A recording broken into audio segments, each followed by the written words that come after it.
Hi, I'm Seamless, and this is the making of Elimination Part 3. Or Eliminate. I'm pretty sure it's Elimination. Anyway, it took me a while. I apologize, but now I'm doing it. I also don't have a camera. There's no camera over here. That's because it was kind of a pain in the ass to set it up. I have a sort of a new desk configuration, so I don't really have a place to put it, which I never really consider when I make these arrangements to my desk. I should probably start thinking about that. But anyway, this is the sound design portion.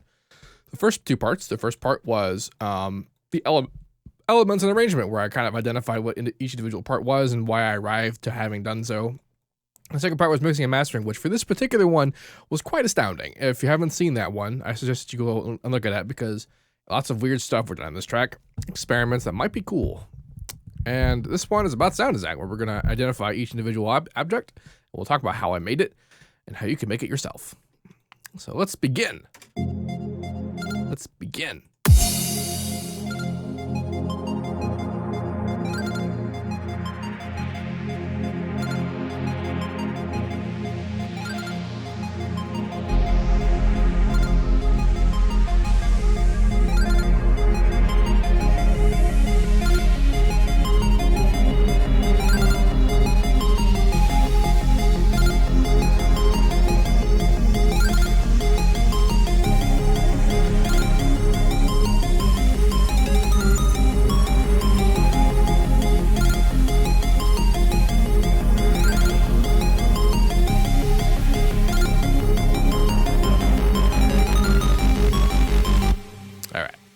So that's everything that happens in the beginning. And I move stuff around so that you can see all the stuff that happens at once. There's little stuff like this in the beginning of my track sometimes, and what those are that I made automation changes to things, like right here. And sometimes what will happen is that the change will happen, and then like the change won't take effect beforehand, so I had to put it ahead of time over here so that stuff will remain the way they're supposed to. So let's look at what we got. So the first thing that we hear is this thing, this guy.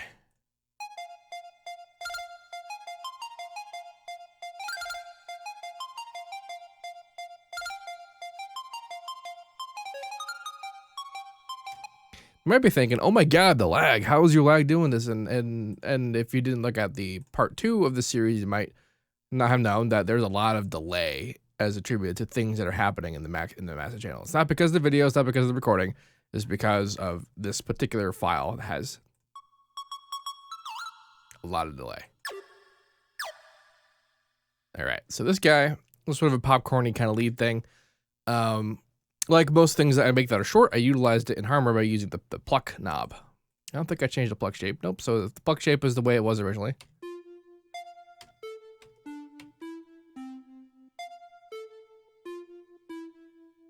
And I have the filter all the way down, but I have keyboard tracking enabled, which does, what this does is it basically turns it into a single sine wave.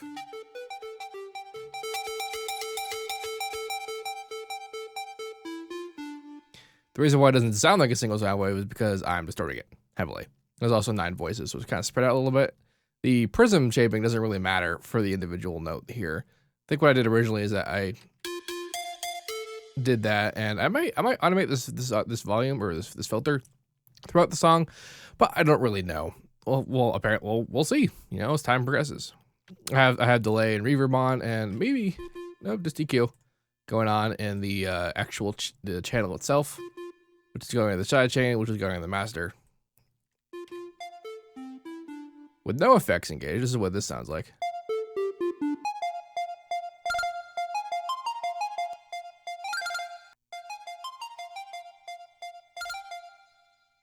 I got the timbre mix all the way over to the square side, but I'm also doing D2 number 2, which kind of makes it twice as limiting in terms of how many harmonics are engaged.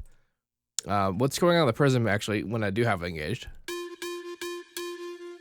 is you see this curve, how it's curving in and then it's getting flat. This is because I'm automating it inside the articulator here, in the envelope, to turn off. And Prism World, 50% is off position. All the way down would actually be minus 100% because it has a 100% to minus 100%. So actually off is in the center. The distortion is log type. And that's pretty much what's up with that. I must not automate a difference, because if I did, this would have snapshot when I hit play. Actually, it does snapshot when I hit play. So I must automate it later. That's that guy. And we have this thing.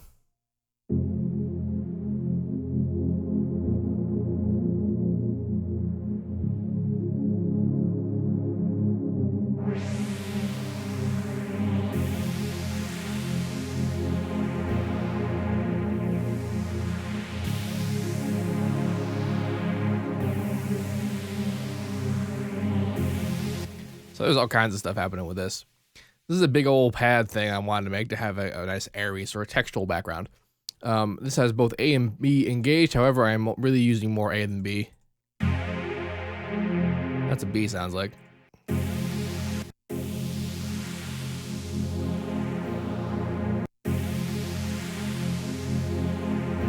So they sound like together.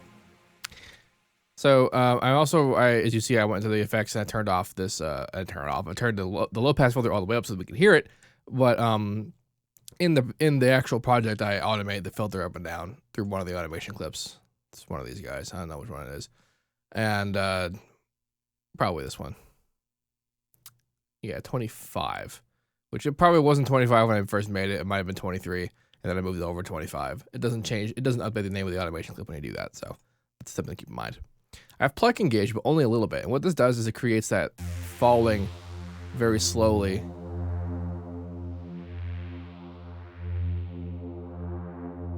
Kind of thing. Eventually it tops off, down here. The pluck is very, very, very slight. It's pitched down 1 octave just because I wanted it to be down an octave. The phaser is engaged.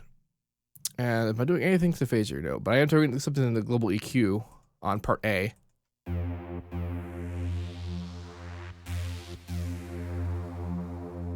It's interesting because I'm not seeing it have an effect on what's happening. Oh, this is the global EQ. So this is this guy. So if I actually, that's where it's cutting off down there. This is the global EQ, not the local EQ. This is what I was confusing it with. Global EQ is this guy. You're right. Click it. It'll send it here, which is different for both of these guys. Indeed. So like any kind of big pad thing, I got a lot of unison voices, 9 voices in fact. Panning is pretty big. Phase is pretty much where it would be regularly. It's set up on the saw side. It's not distorted, but it is reverbed. Pluck is engaged, the phaser is engaged in classic shape with Hertz mode. The width is this amount. Am I doing anything with unison index mapping? No, I'm not. Sometimes I'll do that. I'm pretty sure it would jump here if I did. I am doing this to the phaser mask though. So if you look at this, the shape of what's happening, you notice how the phaser pretty much only happens in this little section as hard as it does. And this corresponds to this shape in the frequency spectrum, where the phaser is only affecting harmonics that fall within this section of the spectrum. I'm also keyboard tracking the phaser, which means that the changes that are made are following the root note. As you see, it's not just this constant hold just in this one area of the spectrum. It actually follows the note values around. That's what keyboard tracking does. I also have an actual filter, which is probably also being automated. Or not, maybe not. I must have it on just to filter the top frequencies a little bit. The width is pretty high, which indicates that it's not very sharp. Not a very sharp change.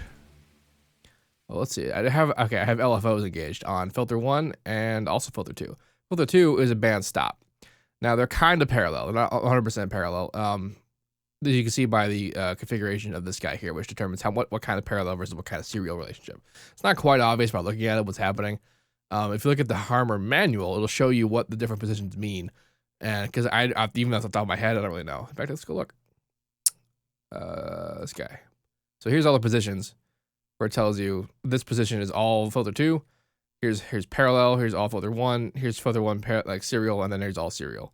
So like it kind of makes logical sense by looking at how it's positioned here, but I still have to look at it to remember what's happening because I don't always remember. Manuals are your friends. So in part B, the idea of doing 2 parts of doing 2 different amounts of different unison types, different phase, different panning, is to create more frequency, activity, and difference in the 2 sounds, so that you get a bigger wash. And that's always pretty good for the sort of paddy kind of background, supersonic kind of stuff, which is what this totally is. I also have the phaser mask, the opposite of what's happening with the other guy.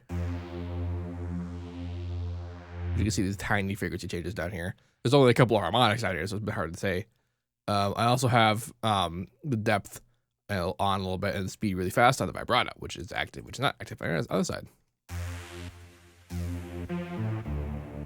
The unison is alt mode of classic, which is a different unison type. There's not much else going on here. I probably made I made this section just to kind of reinforce the whole thing, but I really wanted the tone of what A was generating, which is why I moved the parts to go over this way.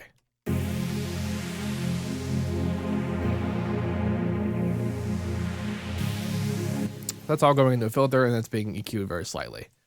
And then in the track,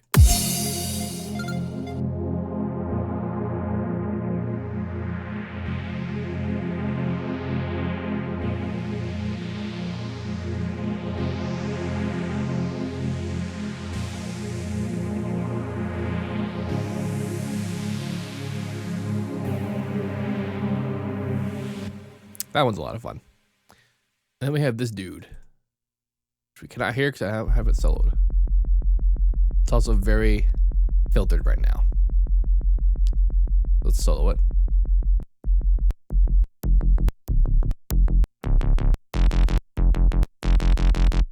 So the name of this sound is Squishy Pluck. I automate a lot of things. I believe I automate the filter. I might not, but if I don't, I definitely automate the pluck.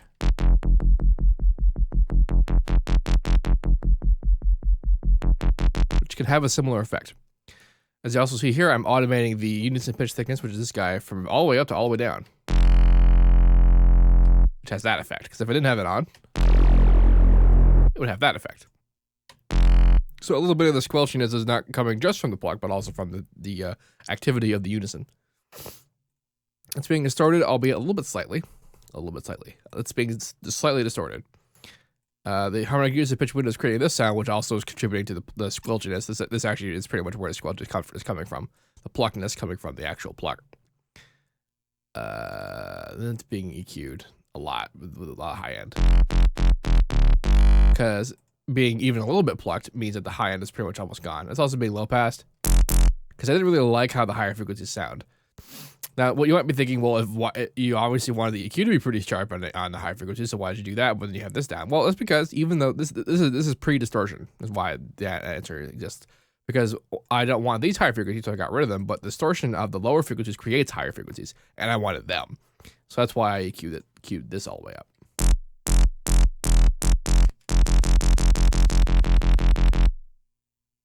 Anyway, this guy exists to give a bit of context to the bass in the beginning of the song.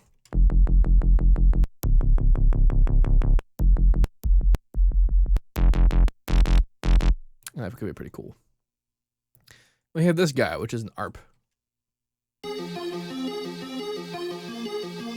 which is also being filtered in the beginning. It's a high pass here, but I think I may have also had a low pass in here. Yeah, this is harmony number 7, which we see here. We see harmony number 7 filters. That's what this is. And also this high pass is happening here, which I guess must be the ARPs.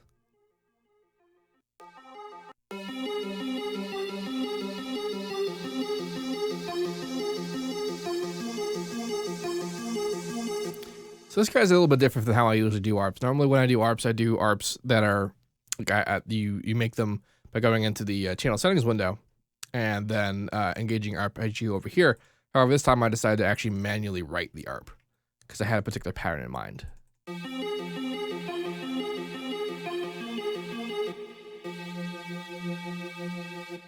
So what's happening here is that in the local EQ, I have this business going on, which is about be seeing a lot of sharpness on the lower frequencies, but not much on the high frequencies. I'm also on the square side. I have an A part and a B part. I've done this pretty much for the same reason that I did for the pad stuff, is that I wanted difference in how that thing behaves. So we got unison on both sides with different settings, vibrato on one side and not the other, phaser on one side and not the other. Pretty much standard settings for those. The pluck shape was a bit different, but I don't think I ever used the pluck on this. I might. Global EQ. I wonder if this is just the pad that the copy of the pad, but a little bit different. It's possible. Sometimes when I do ARPs for songs, what I'll do is I'll make the chords and then I'll make the ARPs out of the chords. I'll just modify the chord patch to create the ARP. Now I made the filter and I also put on a little bit of resonance engaged there. Do I change anything here? Just phasor mask or whatever. Harmonic prism. So the way you do this is if you look at the standard prism shape is usually something like this. And this is the wave line type inside inside of FL's line editor graph interface. And what this does is when you right click on a point and you select wave, you get this interface. And usually instead of creating tension, it increases the number of pulses inside the wave from one point to another. And if you go all the way to one side or the other, you get a different kind of wave. In this case, it goes from triangle to sine wave. So I just made it rather thick, just because. Let's see if it sounded cool. It turns out it did. I am doing something a little bit interesting though. You might notice that the harmonics look a little squished. And that's because if you go to the harmonic detune, I've actually engaged the divider by 2. And what this is doing is it's actually, instead of doing what the detune usually does, which is it multiplies it and it moves the harmonics away from the fundamental, this one actually squishes them together. Which can sound a little weird. The rhythmic automation that's happening to the amplitude here is actually a result of the phasor. Set this width and the speed is creating this behavior, and also keyboard tracking. So it follows the note values.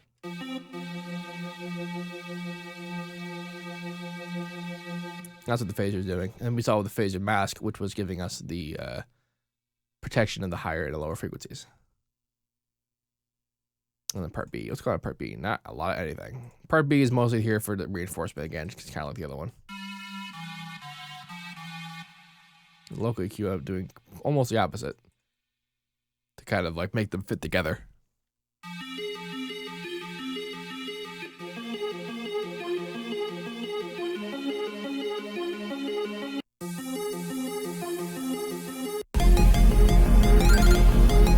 That can be fun.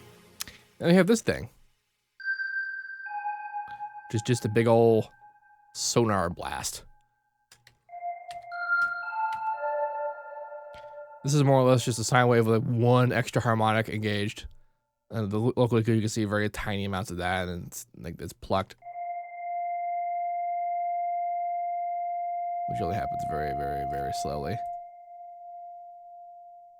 Harmonic use of pitch is doing something, which doesn't particularly matter. In fact, I don't think it's doing using it at all, almost, because it's only doing it on the lower harmonics. And there's only like 2. So this is mostly just for like that big washy high frequency ping kind of lead. Lots of reverb.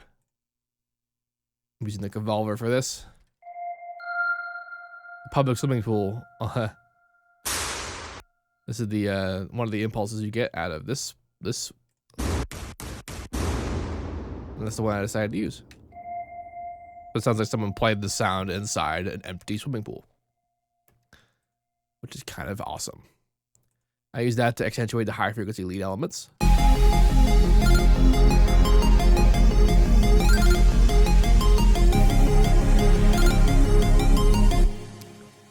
That's gonna be cool.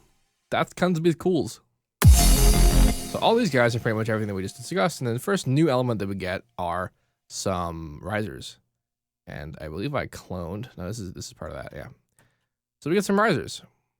What's this guy? It's probably the Harmor riser. We have riser 1 and riser 2. So this is what the risers, both of them together, sound like. Removed from everything else.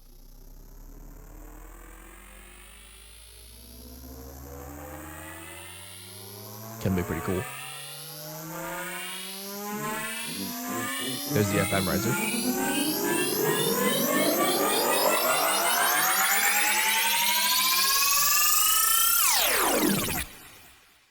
This is really just a very average riser kind of relationship on my part. So this guy, the way that these work is that I make these 2 notes.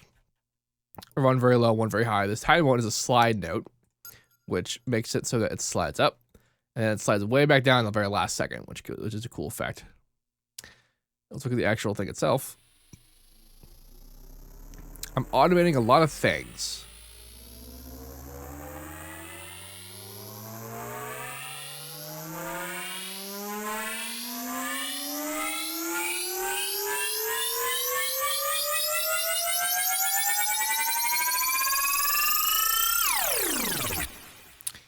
So automating the prism, which is giving us this shape, which is giving us this ridiculous harmonic mess going on behind everything. That's what automating the prism. And I'm also automating the phaser speed. Maybe the width, I guess not. So this is the phaser shape I made. It's a custom phaser shape. Right click on this, it gets you the custom one. And this is basically the same phaser shape, only 4 times as fast. Because there's only so fast that the actual speed of the phaser will go. So if I wanted to go faster, I have to make the shape basically go faster. So what I've done here is that the original shape, was basically, it's not gonna show us. Let's go over here. Yeah, the original shape was basically this. This is the regular phaser shape. So if I wanted to go twice as fast, I could do that. And then if I want to go 4 times as fast, I could do this. So that's what I did to make it just go faster. It's being distorted with the hill type, delay and reverb, and probably some just EQ. The higher frequencies get real complex, so you have to pay attention when it's going up to what's happening, especially with the FM stuff, which is what this other riser is, which comes in.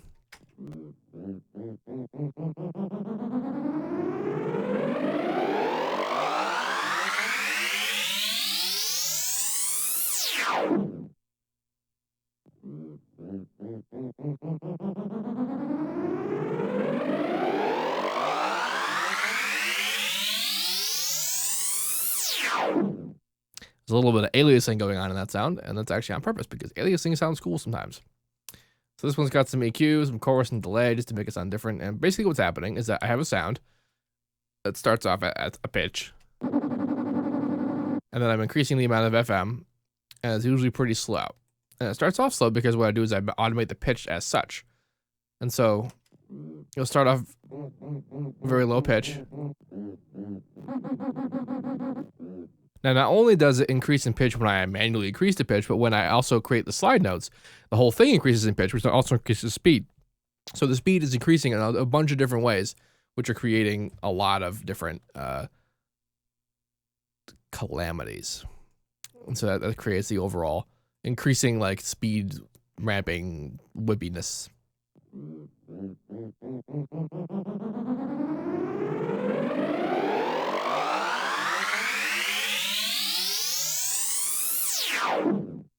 Which is a lot of fun. Something else going on. What is this?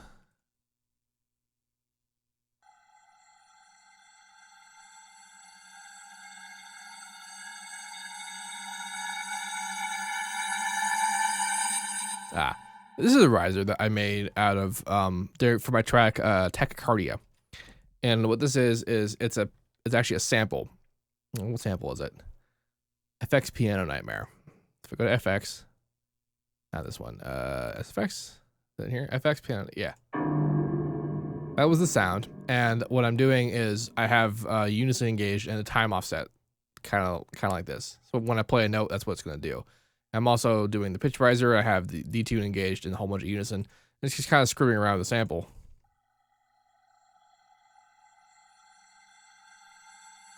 And the way that I worked with it in Tachycardia was I did this.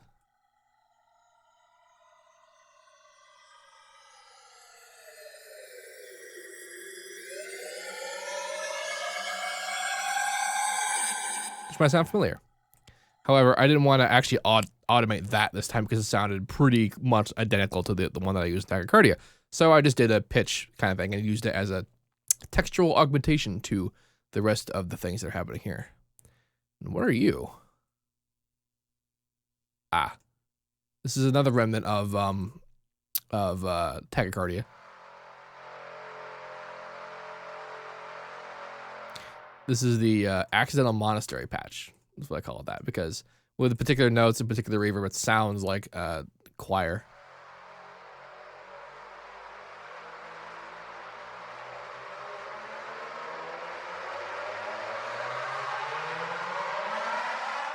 I just automated the pitch directly. And again, like I would have automated the prism, which is what caused it to sound the way it did in Tachycardia. But I didn't want it to sound exactly the same, so I just used it with the tacky ringy, which is what I called it, ringy. And to create the sort of textual atmosphere that I liked in Tachycardia. But then I used the other two risers to actually create the risers. So if I play all 4 of them together.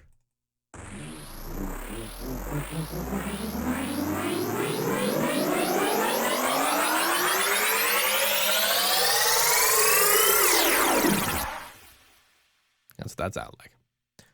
And what everything else useful going on here? Oh, wait, this guy. I'm actually not going to talk about him yet because he's just these guys only filtered. So when we talk about the other guys, we'll talk about this guy. That's what he's from. So let's talk about drops now. So we had a lot of stuff happening here. The very first thing that happens, that guy.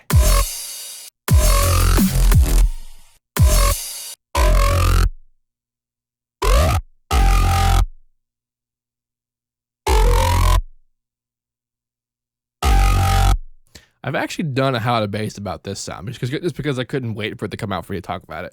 It's very easy. It's very simple in a lot of regards. What's basically happening here is that I've created a custom shape in the resonance. It's called a res base. And this is actually from, I originally started doing res bases in Resolve. Interesting. Anyway, the way this works is that I create a shape and then that creates a large amount of amplitude change inside the actual thing. The low pass changes the position of the sound, of like the center position, but then the resonance width is what I'm automating to create the change in the movement. Basically, if you have a center here, the width moves these parts apart from that part in certain ways and whatever, and that, you know, gives us a very obvious formatty kind of thing. I screwed around with the harmonic phase a little bit to get like a slightly different kind of wash on the sound. Local EQ is altered a little bit just because of the higher frequencies got a little washed out. Here's a resonance shape that I did there. Resonance width for modulation X mapping. So basically, I didn't want to automate. I never actually used this. I am automating this directly. Okay, so when I made I think when I made Resolve, I might have used this in Resolve. Probably in my earlier experiments, I wanted to mess with just a particular position between the whole thing. Yeah, but that was a bit much, so I automated it directly. Indeed. So there's some unison, and it's being distorted pretty heavily with the log format, the log position. And it's really just a saw with that engaged with some unison. Like it's not really that complex. The big point of this is the width change of that, and also the filter position. Like this is the resonance offset envelope. So that's this guy. So instead of messing with the filter, I basically mess with the offset and the resonance width. It's basically the two parameters I automate. And like here I didn't even automate it. I just let it hang from the last position.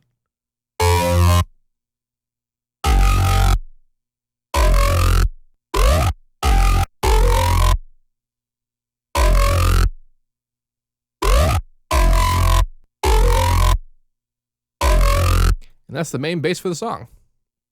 Let's take a look at the other guys. What's this dude? So this is a Harmor bass. Without the effects, sounds like this. I put it in a Vocodex and a guitar rig just to see what it would be like. Because people are always telling me to put stuff through guitar processing and do all that kind of thing. And I just want to see what that was about. So I did vocoding and guitar processing to see what would happen. In the vocoding, I have fairly wide bandwidth in the sense that there's no space in between. Like, I didn't really do a huge amount to this. 47 bands, order 3, really high bandwidth multiplier, which makes it kind of a more rounded thing. Turned off minimum times because the vocoding is using the 0 position for both set sides, which basically means that this thing is the carrier and the modulator for itself, which means I don't really have to worry about the kind of artifacts you get when you do minimum times. So I did that, and it was fine. Turn the pitch down, some unison, modulator pitch shift a little bit. Just kind of messed around with stuff until stuff sounded good, which is not super great, not super technical sounding, I know, but that's what happened. I did turn up the carrier follow through a little bit, and I low passed it up a bit just so that the bass comes through. And it's also why the guitar rig is turned down as far as weight is, because I wanted the guitar rig coloring, but I didn't want to have to worry about like sub reinforcement or whatever. So I'm using that, and then I compress it all. So it's still together. These different EQs exist. I probably automate them to solve particular problems or particular sections of the song. But most of the time, they stay where they are. The harmor itself Let's see. The timbre position to center. The local cue is a little bit weird. Harmonic cues that pitches this guy, which gives us the sort of squelchy happening. Set the cube distortion with the filter kind of far down. The low is compressed a lot just to keep the bass consistent. The prism is engaged a little bit, but it's at the regular side. I didn't really change any of that. 2 unison, which gets us the ultimate in squelch, which is what's causing the sound that we like. The phaser is engaged a little bit on octave mode. The speed isn't very high, so it's not really moving very far. But it is being keyboard track, and the width is a bit different. So that's this sound. It is, you know, processed. It's a bit of a weird experiment. It's not like super impressive, but I liked it for like short stuff, so I use it for that. And there's this guy.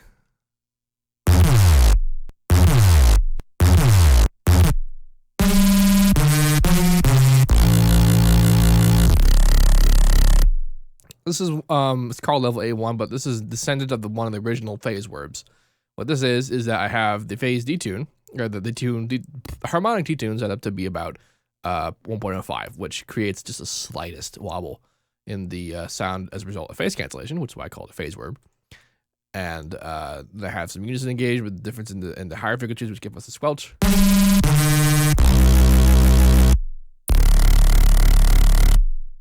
It's a very sharp, very harmonic randomness. I don't know what the hell this does. I don't think I knew what it did then, but it's distorted pretty heavily with the hill mode because I like hill sounded. Chorus is on very, very, very slightly, but I believe I put the chorus before the distortion, which sort of exaggerates the effect. So I did that. Not much else happening here. And its effects got EQ and nothing else. Apparently, I had a whole bunch of stuff I wanted to do, but didn't like it, so I turned it all off. And it's being compressed just to keep stuff together, and very loud, and very huge sounding. Like the other one, this bass is used mostly for effects. We have this guy. This is actually one of my favorite sounds in this thing. This is one of my Reese presets.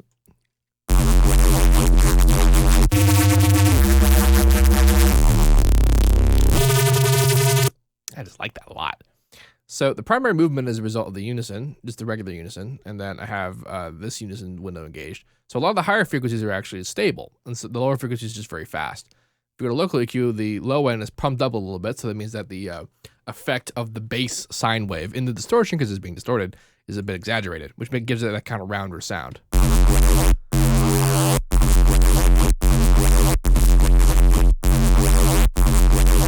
And I have a couple extra harmonics on the high end, just also louder, just because I thought it sounded cool. That's one of the main wobbles. Well, also the main wobbles coming from this detune position over here. As you increase the amount, the primary phase amount, or the harmonic spacing amount, the difference that you have to create like the amount of the phase cancellation wobble speed increases as well. So for example, if I wanted this same speed but at position 1, I'd have to make this 0.05 instead of 0.1. So now that's 2. It can be twice as much, so it's 0.1. That's why it's 0.1. Just unison, distortion, and then EQ. Some of the movement is also the result of the chorus, which again is before the distortion, which is causing the effect of the chorus to be a little bit exaggerated. The effect of the chorus, of course, is that it's adding a little bit of extra pitch and like phase movement to the thing before the distortion, which is always good for a resound like this. That kind of effect, that sort of kick sound effect, is a result of pitching down really fast.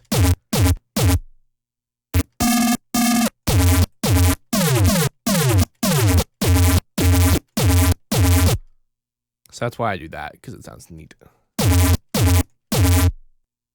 What else do I use it?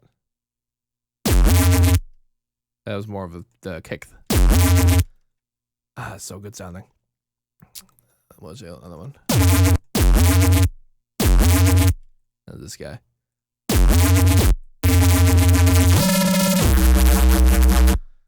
Still a very fun sound that I like a lot. Now let's talk about these guys. So these sounds are actually the result of granular synthesis and also a bit of resampling. They are resampling, in the resampling, they are these sounds. These are the same sounds that are present here. So let's talk about how we get these sounds first, and then we'll start talking about the granular synthesis. So these sounds are sourced from this harmonic. You can't hear because let's turn everything on. So somewhere I have a MIDI pattern that I made that had some whatever in this sound. This sound is at phase D2 in position 2, which creates a square wave. When in the solid position, it creates a square wave. It's distorted. It's got a little bit of unison engaged. It's got the harmonic unison pitch looking like this, which creates a very interesting kind of sound. It's distorted. What else is happening? What else is happening? Not much. Oh yeah, I'm using the Hertz mode, which gives us some kind of weird, different like phasiness to it. I originally used something like this in Third Watch, which is why I actually went for it this time, because I want to make a similar kind of like Terry Neuro sound, which I kind of didn't do, but this is why I did this. The first resample step is this guy.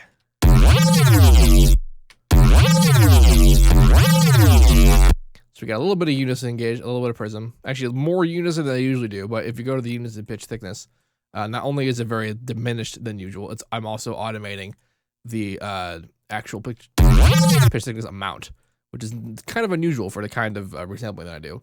Sharpness is all the way up in the image synthesis window. Nothing else has changed. Distortion is on log, and nothing else is happening here. And then let's go to part number 2. This guy has more unison, but this time it's in Hertz mode, so I have to turn it up for the effect to be as present. But I'm also using harmonic unison pitch window that cut off the unison in particular parts and accentuate it on others. In the image tab, sharpness is still all the way on, but I actually turned the scale up a bit. Now, what the scale does, the blue scale, we'll call it the blue scale. This is the gain scale, and what this is basically doing is that it's kind of like a form of gating. You see how there's darker colors and brighter colors? The farther up this way it goes, only the brighter colors start to show up. So you can see how this is kind of gone from here. But then if we go the other way, it actually keeps all the darker stuff. So it's like a bit of like a weird gate compression kind of thing going on. So I increased it a little bit to kind of clear out some of the fuzz. But we get a little weird watery kind of sound when we do that. So it's distorted with flat hat this time for a reason. And I actually mixed in a little bit of the dry signal, which is what this does at this position. Nothing else important is happening. And then we have the final step, which is where everything's happening. So I got regular unison setup. I'm using the formant mutation window to control the formant changes to sounds. Normally when I do that, I just turn the mix on and I don't mess with the actual knob here. This window lets you change the formants per section of just the audio spectrum. So it's much more controlled that way. Prism is big. Sharpness is down a little bit. The unison is not regular. It's a bit different. Panning is up. It's on log. Very low amounts. And this is the final sound, I believe. Yeah. Which gets put into this guy. Doesn't sound like that right away.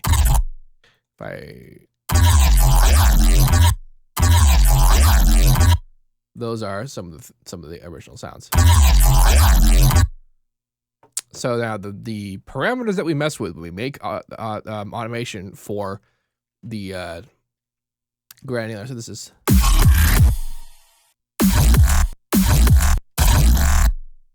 We have wave spacing, grain spacing, hold time, and stereo separation, and probably also attack. I guess I automated that already to stay in one position. So what wave spacing does is it basically increases how fast the thing is being played. So if I bring all these back and just playing it faster, or if you go the other way, you can go reverse.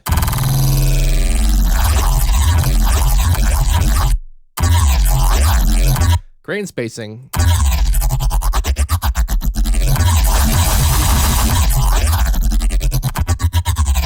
does that. I'm not really sure how to describe that, but I'm sure someone else can figure out something else. Hold time kind of is related to that.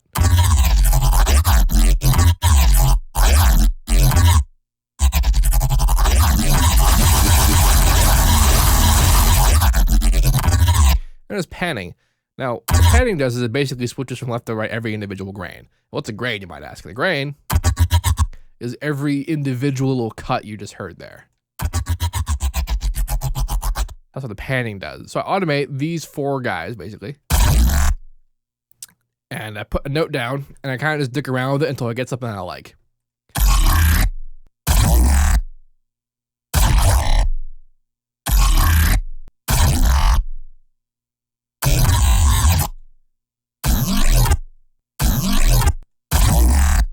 Like, I don't plan these sounds. I really don't know that they're going to sound like that when I put them down. I just know that I'm going to mess with them, and then I'll find something that I like in some way. What does certain things, you know, I do, there's some more of that in the second half that I do actually do some planning for, but it's really very simple stuff in terms of like what I'm going for. The rest of these guys are basically just resampled versions of just the regular sounds.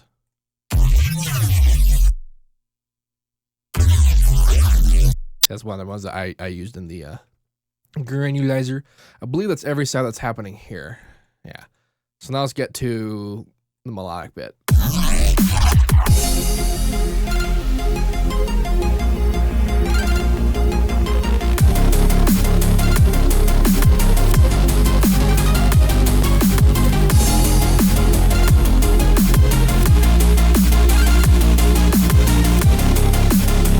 So there's some new things happening here. And the first new thing is this guy. It's basically a straight supersaw version of the popcorny plucky thing. That's the original lead. Still a little bit of pluck involved. I believe I'm automating the pluck. Yeah. So it starts off, you know, more plucky.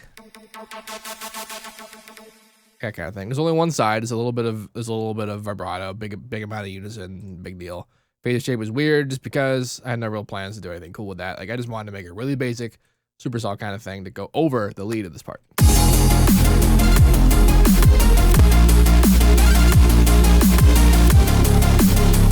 I have something else happening on top of the pitch, the squelchy pluck, because I do have squelchy pluck, but I want something rounder to that. So I have this. This is basically a clone of the squishy pluck that I made some changes to. Now what this guy is that instead of being, let's see, am I still automating this down? Yeah, it's just a lot faster. It's even in the same channel.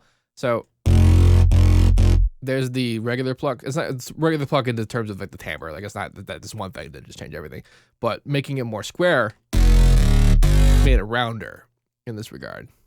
I also put on a bunch of chorus, which I think I put it before this. Nope, it's after distortion. So that makes it a bit rounder as well. This whole thing was basically designed to be rounder. It's also been designed to be played with the other guy. So we get the squish and the round.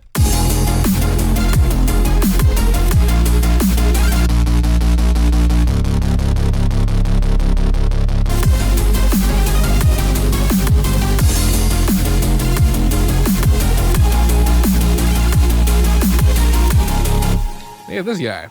Now this is the lead that I made out of the other lead.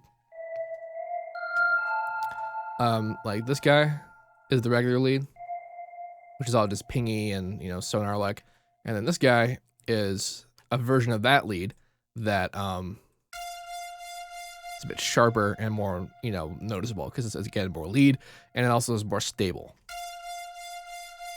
more distortion, less pluck, less filter.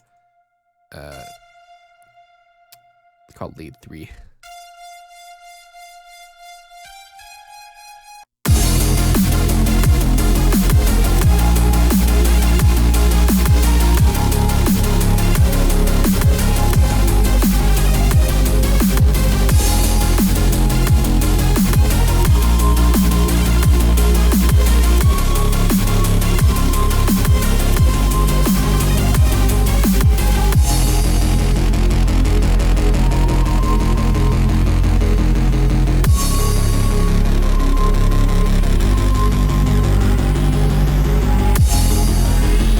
These are all the risers from the beginning. This is the lead from the beginning.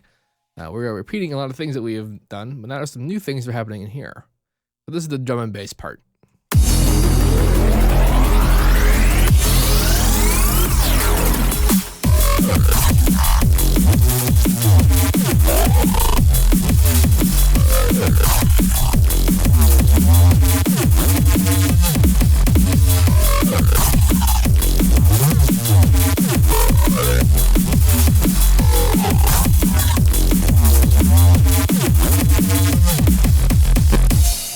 So these bases, these mini ones are all the same, but what I'm doing here with this granulizer is that I am doing some things on purpose. What I'm doing here on purpose is I'm increasing the grain spacing, and I'm increasing the stereo. Actually, the stereo separation has pretty much always been there like that. So I actually didn't do it for that one. I did it for this one. I increased the grain spacing and the stereo separation. What this does is that the grain spacing creates more space in between the grains, which makes that like really slow paced kind of like back and forth happen. And I also increase the stereo separation, which makes it move from left to right more. So it becomes really, really apparent. Same thing here. That was a little bit more. The same thing here. So that was what I mean by like doing some things that were on purpose. Everything else that was the same sound. And everything in here is also the same sound.